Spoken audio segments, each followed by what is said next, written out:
ई के बोलता रे? चाचा हम भीतर से बोलत। पेट में भतीजा बा कोरिया हो जाई, पेट में भतीजा बा कोरिया हो जाई। तो जी हाँ दोस्तों नमस्कार, आप सब देख रहे हैं टॉप यार न्यूज चैनल में, आपके साथ हूँ संजीव शुक्ला।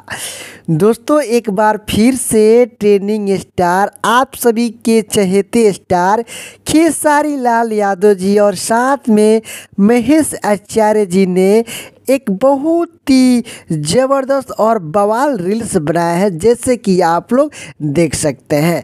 ये जो गाना है पेट में भतीजा बकरिया हो जाई, यह गाना तो अभी यूट्यूब पर बहुत ही ज़्यादा छाया हुआ है और ट्रेंड भी कर रहा है। यह जो गाना है दर्शकों को काफ़ी ज़्यादा पसंद आ रहा है और यह गाना होली में तो अभी बवाल ही कर दिया है। और इस गाने पर बहुत सारे लोग विवाद भी कर रहे थे कि यह जो गाना है कि पेट में भतीजा बकरिया हो जाए, क्योंकि इस होली के समय में बहुत लोगों का बबुआ होने वाला है। तो खेसारी जी ने एक मनोरंजन कराया है, पेट में भतीजा बकरिया हो जाई। तो यह रील्स देखिए और रील्स देखने के बाद आपका जवाब क्या आता है मैं इंतज़ार करूँगा, कमेंट सेक्शन में लिखकर जरूर बताइएगा।